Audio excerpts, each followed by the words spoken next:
Apología de Sócrates. En primer lugar, tenemos que conocer qué significa apología. Y apología tiene dos significados.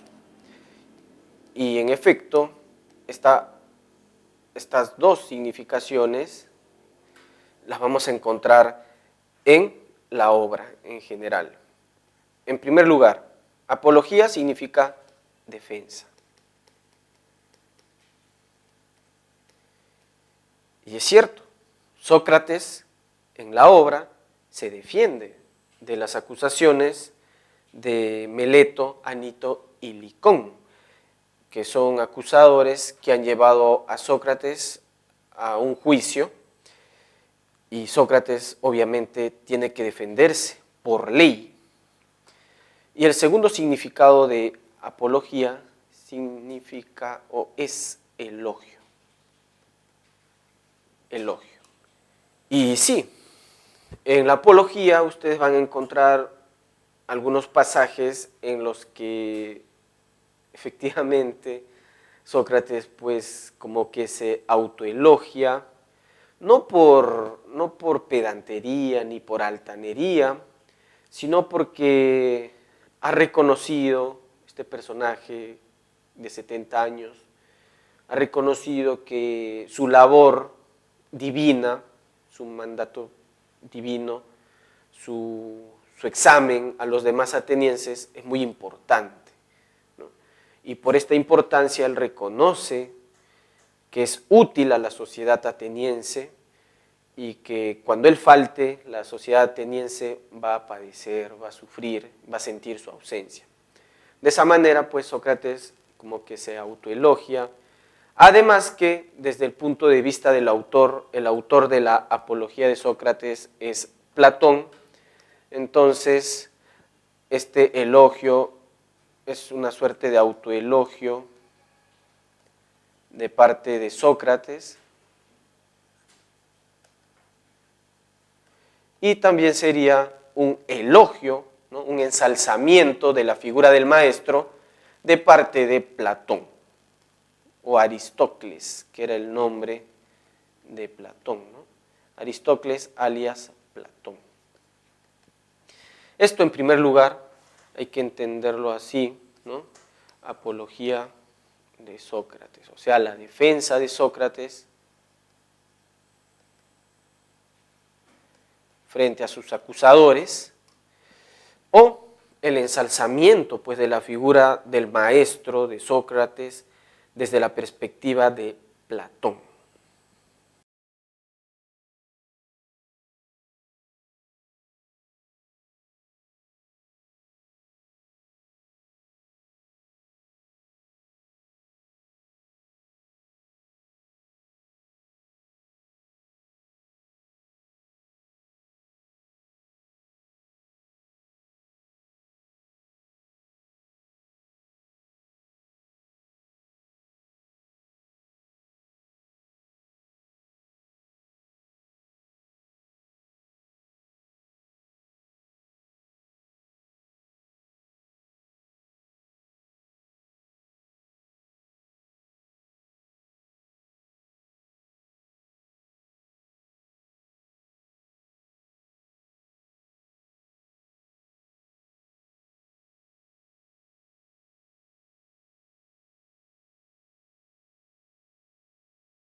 ¿Y qué es la verdad? La verdad es algo que no cambia, es algo que se ajusta a los hechos, es la realidad, se puede decir.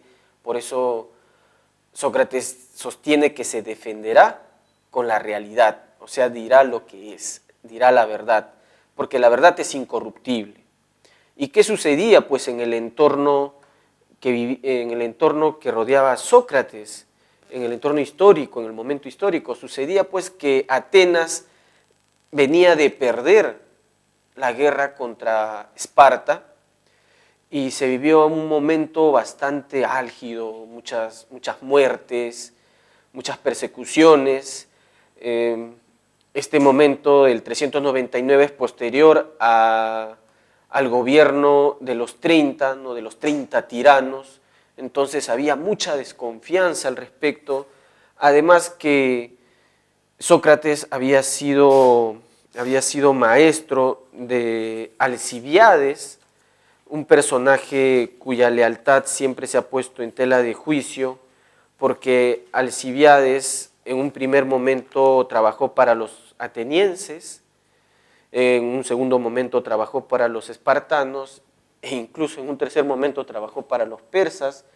Entonces los acusadores de Sócrates veían pues en Alcibiades la práctica socrática, ¿no? Y después del gobierno de los 30 tiranos hubo un momento de amnistía, y es en ese periodo de amnistía en el que se lleva a juicio a Sócrates.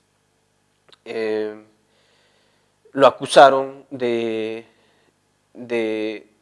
tres, ¿no? de tres prácticas bastante sancionables en ese momento, que a Sócrates acusa que es mentira, ¿no? Por eso, ante el embuste, ante la falacia, ante el engaño de sus acusadores, Sócrates se va a defender con la verdad.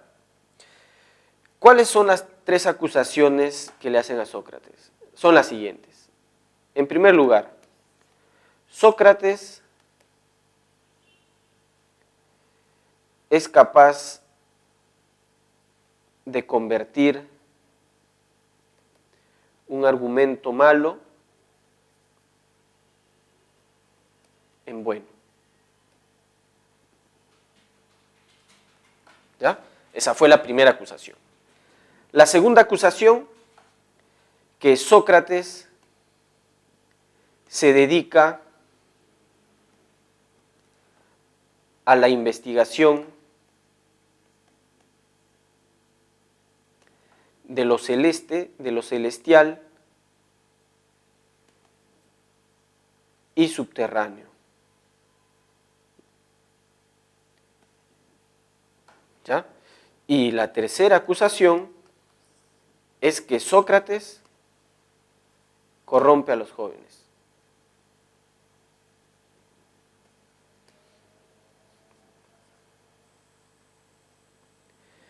Son estas dos últimas acusaciones que van a determinar la suerte de Sócrates. Entonces, previamente, en el numeral 1, dice de la primera parte, proemio en el que se destaca el valor de la verdad. Obviamente, Sócrates se tiene que defender ante la mentira y embuste de sus acusadores, tiene que defenderse con la verdad. Número 2, la antigua inquina contra Sócrates, refutación de lo que dice Aristófanes. En efecto, pues así es. ¿Por qué hay una antigua inquina? Es que estos acusadores, Anito, Meleto y Licón, no acusan a Sócrates de la nada, ex nihilo, eso sería un desatino sostener, sino que las acusaciones, estas tres acusaciones tienen un origen. ¿Y cuál es el origen de estas tres acusaciones? Pues son los antiguos acusadores. De esta forma, Meleto, Anito y Licón son los acusadores recientes. Ejemplos de antiguos acusadores, uno de ellos es Aristófanes, autor de Las nubes, en el que caricaturiza a Sócrates, ¿no? Y le hace ver como un ser chiflado, como un loco, que viaja de un lado a otro como volando sobre una nube, y se burla pues de las explicaciones socráticas, de las explicaciones de Sócrates, por ejemplo, cómo llueve, ¿no? ¿Cuál es el proceso de la lluvia? Entonces Aristófanes es muy burlón en ese sentido, caricaturiza a Sócrates y con él y otros tantos comienza pues esta inquina, esta animadversión, esta hazaña contra Sócrates. Se ganó pues Sócrates la enemistad de muchos personajes. ¿Por qué? Porque Sócrates indagaba, pues examinaba a los atenienses y les hacía ver que tenían poco o nada de conocimientos, poco o nada de sabiduría, ¿no? Porque Sócrates estaba convencido de que la sabiduría humana es digna de poco o de nada frente a la sabiduría de los dioses, que son los únicos que lo saben todo, en especial el oráculo de Delfos. Así pues, la antigua inquina contra Sócrates, refutación de lo que dice Aristófanes, es que en efecto estos personajes antiguos, estos antiguos acusadores, han tergiversado las enseñanzas de Sócrates. Cuando mencionan que Sócrates se dedica a la investigación de lo celestial y subterráneo, lo están haciendo ver que Sócrates tiene que ver algo con Anaxágoras. Por eso era muy importante entender qué hacía Anaxágoras por ahí, ¿no? Anaxágoras. No, menciona Sócrates que por un dracma en el mercado ustedes pueden comprar los libros de Anaxágoras y repararán que en esos textos Anaxágoras pues ha escrito sobre estos temas, ¿no? Anaxágoras es quien ha sostenido que el sol es un cuerpo incandescente y la luna refleja el brillo del sol. En ese sentido, la acusación número 2 es que le endilgaban a Sócrates ser un impío, al igual que Anaxágoras. O sea, Sócrates no creía en los dioses de Atenas, que era una práctica pues bastante castigada, era una práctica que se condenaba en esos tiempos. ¿Y dónde se originaba esto? En las obras de Aristófanes, ¿no? Allí se puede notar que Sócrates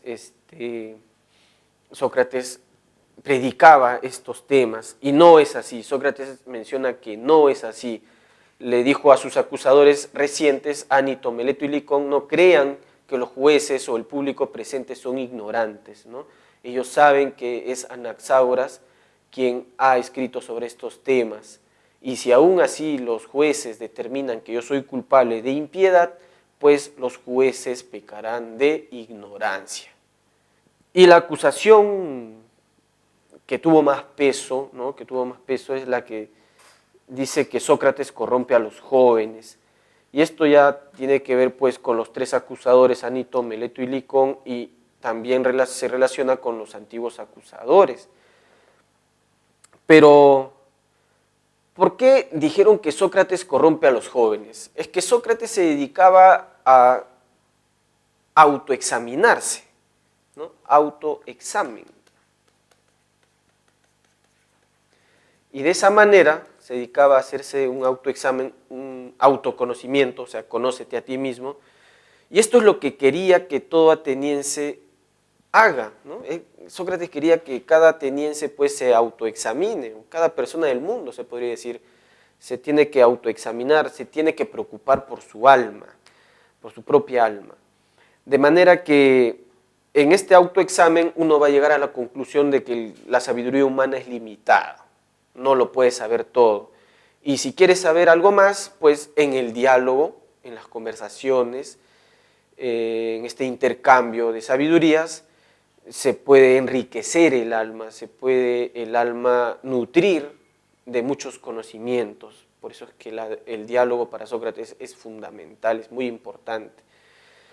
¿Y de dónde proviene este autoexamen o esta autognosis? Es que Sócrates tenía un amigo que se llamaba Querefonte, y este Querefonte una vez se fue al oráculo de Delfos y allí le preguntó al oráculo quién era el hombre más sabio de Atenas. Y el oráculo de Delfos, a través de la Pitia o pitonisa, le respondió a Querefonte que el hombre más sabio de Grecia, de Atenas, es Sócrates. Querefonte, con esta noticia, fue donde Sócrates y le hizo saber lo que el oráculo de Delfos le había afirmado. Obviamente, Sócrates fue escéptico, ¿no? Mostró escepticismo, dijo, no puede ser, yo no puedo ser el hombre más sabio de Grecia, yo no puedo ser el hombre más sabio de Atenas. ¿Por qué? Porque simplemente solo sé que nada sé, ¿no? Esa es el apotegma, la máxima socrática, solo sé que nada sé, o mi conocimiento es limitado, mi conocimiento es digno de poco o de nada. De manera que tal vez el oráculo nos esté diciendo un enigma que tenemos que interpretar. ¿Y cómo lo vamos a interpretar? ¿Cómo vamos a resolver este misterio? ¿Cómo vamos a esclarecer este misterio? Pues simplemente yendo a examinar a los demás atenienses. Y así fue como Sócrates se dirigió en búsqueda de los diferentes personajes que se tenían por sabios, ¿no? Ellos se decían sabios y Sócrates se les acercaba, o personajes que tenían la consideración de otros atenienses y les llamaban sabios. Sócrates se acercaba a estos sabios, ¿no? Poetas, políticos, artesanos, etcétera, toda una gama de personajes que se tenían por sabios o les tenían por sabios, y en ese examen, en esas preguntas y repreguntas y más preguntas, en esos diálogos, se llegaba pues a la conclusión de que en efecto así era. Estos personajes que se llamaban sabios, decían ser sabios pero no lo eran, o si tenían alguna sabiduría era mínima, una sabiduría mínima, y se ganaba pues Sócrates enemistades, enemigos. ¿Por qué? Porque quería refutar, pues quería encontrar un contraejemplo para refutar al oráculo de Delfos. Y de esta forma se determina que es Sócrates quien es el único sabio, porque él reconoce sus limitaciones, él sabe que la sabiduría humana es limitada, a diferencia de los demás atenienses que por creer ser un buen escultor, pues ya tenían todas las condiciones para saberlo todo, ¿no? O porque era un buen orador, ya sabían todo. Y Sócrates les hacía notar que tenían que reconocer la ignorancia. Más allá de su pequeña sabiduría, tenían que reconocer que eran ignorantes.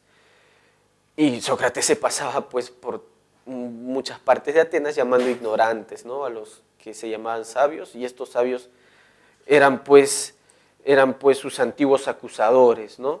Son los que han influenciado en Anito, Meleto y Licón para que lo lleven a juicio a Sócrates.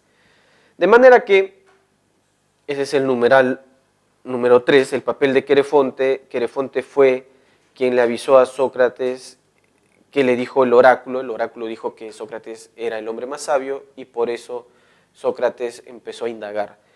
Número 5, refutación de las acusaciones de Meleto, Anito y Licón, ¿no? Son estas tres acusaciones en que Sócrates convierte un argumento malo en bueno, es capaz de convencerte, ¿no? Es capaz de que algo que es falso pase por verdadero. En ese sentido, Sócrates menciona que es mentira esa acusación, porque él no es alguien que predique con la mentira, porque aquellos que predican con la mentira son esos personajes que quieren ganar sus discusiones como a dé lugar, y Sócrates no pretende ganar sus discusiones como sea. Sócrates quiere ganar sus discusiones, quiere persuadir a las personas apelando solamente a la verdad. Entonces, que Sócrates sea un buen orador es mentira. Los que son buenos oradores y los que quieren ganar sus discusiones como a dé lugar son los sofistas. Ellos hacen pasar un argumento malo por bueno y viceversa, ¿no? Pueden hacer que un argumento bueno sea tomado como malo. Y Sócrates dice, no, yo no soy un sofista. Y la mejor prueba de que yo no soy un sofista, que es lo que me acusan, ¿no? Anito, Meleto y Licón y mis antiguos acusadores, es mi pobreza. Yo no he podido acumular bienes, no he podido acumular riqueza, a diferencia de los sofistas, que son profesores que cobran a los estudiantes, ¿no? Y estos sí han podido acumular riqueza. Entonces Sócrates expone su pobreza como muestra de que la primera acusación es falsa. En segundo lugar, lo acusan de impiedad y es totalmente falso, sostiene Sócrates. ¿Por qué? Porque aquí viene pues el numeral 6, revelación de incoherencias en Meleto. Meleto acusaba a Sócrates de impiedad, de no creer en los dioses. Y Sócrates le dice, mira, ¿sabes qué, Meleto? A mí me acompaña un demon, que es una entidad divina, y los demons son hijos de dioses. Y si yo creo que me acompaña un demon es porque creo que me acompaña una entidad divina, el hijo de un dios. Entonces los demones hacen necesariamente que yo crea en Dios, en los dioses. Y si yo creo en los demones, entonces consecuentemente, finalmente creo en los dioses. No soy un impío, no soy un ateo. Anaxágoras era quien profesaba que la luna es tierra y el sol es hierro incandescente. No soy yo. Por lo tanto, esa acusación es falsa. Y finalmente, la actitud filosófica de Sócrates, la larga argumentación para probar su inocencia, el bien que hace Sócrates a la ciudad, tiene que ver con la corrupción.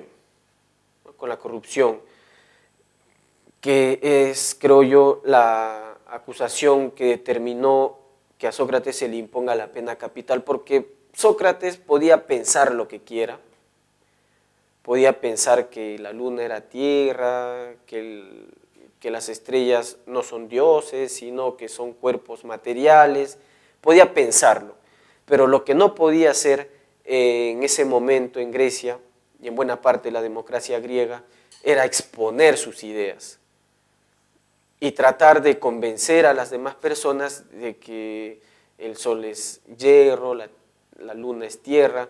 No podía expresar sus pensamientos con libertad. Y si él expresaba sus pensamientos con libertad, pues simplemente lo iban a acusar de corromper a la juventud, corromper a los atenienses, y para deshacernos del problema, sostenía Anito, había que matar a Sócrates. Y es así como Sócrates les dice, pues, señores atenienses, mi intención no ha sido pasar como altanero, como arrogante, ¿no? Asumiendo que soy yo el único que tiene cierta sabiduría en Atenas, ¿no? Una sabiduría de tipo negativa, sí, porque solo sé que nada sé, pero yo reconozco mi ignorancia y quiero que ustedes también reconozcan su ignorancia, le decía Sócrates a los atenienses.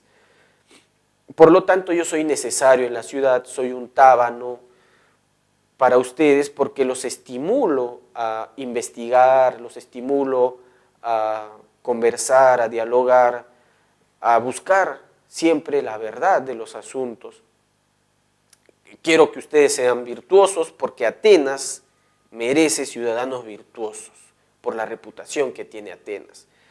Entonces, sí, en efecto, Sócrates le hace bien a la ciudad, ¿no? Sócrates reconoce que era necesario en Grecia, pero igualmente Anito había propuesto la pena capital para Sócrates y a Sócrates le dijeron, pues, señor, usted, le preguntaron, ¿no? ¿Quiere morir? Y Sócrates dijo, sí, acepto la muerte, acepto la pena capital y no voy a utilizar el argumentum ad misericordiam para conmutar mi pena, porque suplicar por mi vida sería aceptar las acusaciones, ¿no? Suplicar por mi vida sería pues aceptar los cargos de impiedad, suplicar, rogar por mi vida sería aceptar que yo corrompo a los jóvenes, acusaciones totalmente falsas.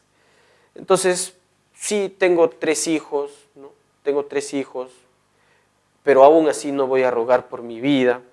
No quiero irme de Grecia, por lo tanto el destierro tampoco quiero, ¿no? El ostracismo lo descarto. Tampoco me voy a callar. Si ustedes me perdonan, si ustedes me absuelven, no me voy a callar. Y tampoco pagaré una multa. Y es ahí donde se le acusa a Sócrates por un mínimo margen, ¿eh? Sócrates reconocía pues que contaba con un tiempo mínimo, contaba con horas nada más.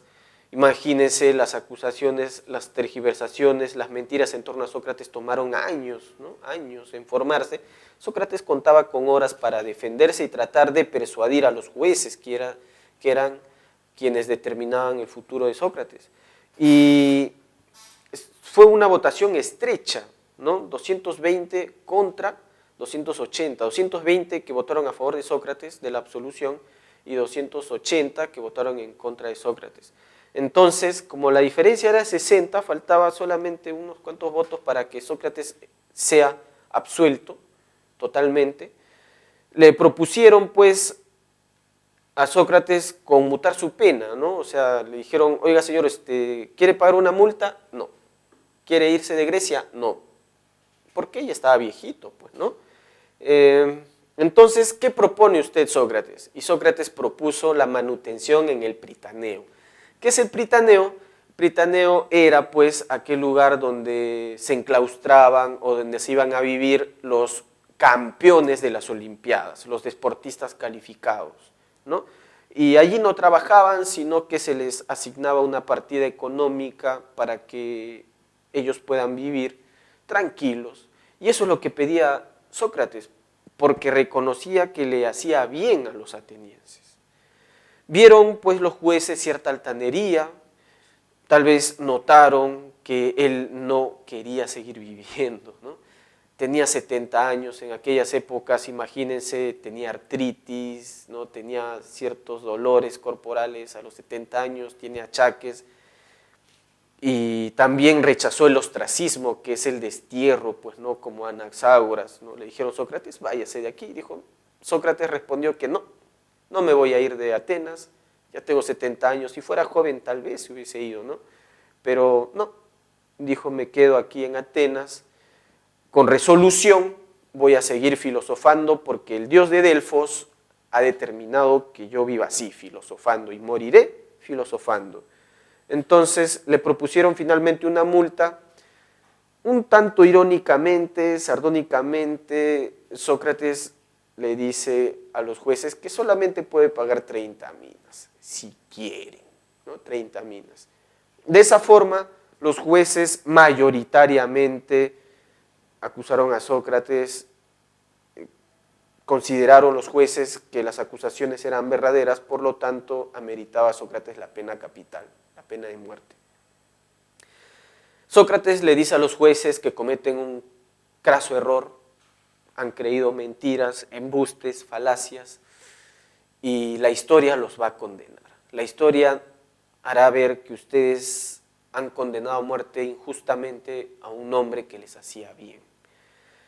Y finalmente se dirige a sus discípulos, ¿no? Es el mensaje a los que votaron por su absolución, y les dijo, pues, bravo por ustedes, ¿no? A sus discípulos también les dijo, no lloren, que esto no necesariamente es lo peor, ¿no?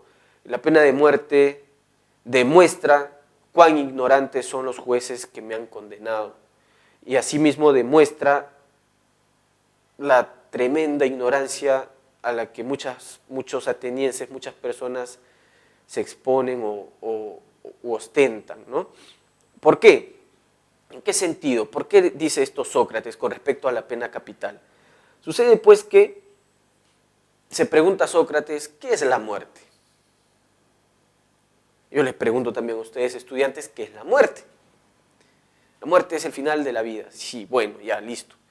Sí, pero ¿quién de nosotros ha muerto y ha regresado de la muerte para decirnos que efectivamente, que certeramente, con certeza, la muerte es el peor de los castigos.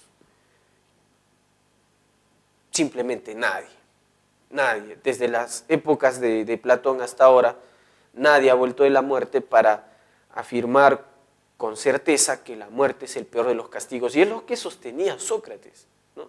Mis acusadores me han condenado a la pena de muerte considerando que la muerte es el peor de los castigos. ¿Y qué tal si no es así? ¿Qué tal si morir es como dormir plácidamente sin soñar? Es un sueño eterno. Ya tengo 70 años, decía Sócrates. Tengo dolencias, tengo achaques.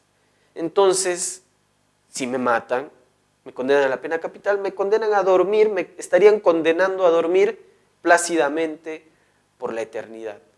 Y eso sería realmente satisfactorio, ¿no? Seguidamente, pues, la otra conjetura, la otra hipótesis de Sócrates con respecto a la muerte es ¿qué tal la muerte es viajar a otra dimensión, a un mundo alternativo, en la que me encuentre con personajes que también han sido acusados injustamente, que en realidad eran sabios? ¿Y qué tal si me encuentro con un juez que era verdaderamente justo? Por ejemplo, Radamanto. Sería un placer conversar con estos hombres sabios. Y lejos de hacerme un daño, me estarían haciendo un bien con la pena capital. De manera que estos jueces ostentan altanería, arrogancia, al creer saber que la muerte es un castigo, que la muerte es lo peor, ¿no? Y creen saberlo, porque en realidad no lo saben. Deberían asumir ellos que no saben qué es la muerte, qué hay después de la muerte. Y Sócrates asumía, pues, esa falta de conocimiento de qué hay después de la muerte. Podía ser un sueño profundo, eterno, o podía ser el tránsito a otra dimensión para conversar con personajes que ya previamente habían muerto, a los que Sócrates admiraba, ¿no? De manera que esto les enseñó a sus discípulos, así también le expresó lo mismo a los jueces que votaron por su absolución. Y Sócrates pues se despide de la vida, y así termina esta obra, ¿no? Con la muerte de Sócrates, con la acusación a Sócrates. Y ahora, estudiantes, tenemos que resolver las preguntas de opción múltiple de la tercera parte, ¿de acuerdo? Previamente ustedes tienen algunos fragmentos de la apología de Sócrates. Hay mucho que decir con respecto a la apología de Sócrates, queda mucho en el tintero, pero el tiempo es cruel, así como le fue cruel a Sócrates, ¿no?